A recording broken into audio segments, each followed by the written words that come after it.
নমস্কাৰ বন্ধু বান্ধৱীসকল, কি খবৰ? আশা কৰিছোঁ সকলোৱে ভাল। মোৰ চেনেলৰ নতুন এটা ভিডিঅ'লৈ আপোনালোক সকলোকে স্বাগতম জনাইছোঁ।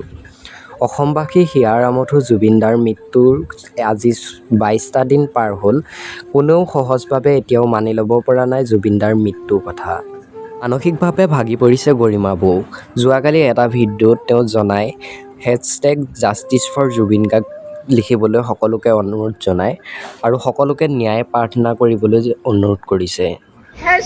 #জাষ্টিছ ফৰ জুবিন গাৰ্গ সদায় লিখিব, সদায় আৰু সকলোৱে ন্যায় প্ৰাৰ্থনা কৰিব। সদায় কি হৈছিল আমি জানিব লাগে, সেইটোৱে কথা। আজিলৈকে জনা নাই কি হ'ল, 22টা দিন পাৰ হ'ল, আজিলৈকে আমি নাজানো কি ঘটনা ঘটি গ'ল।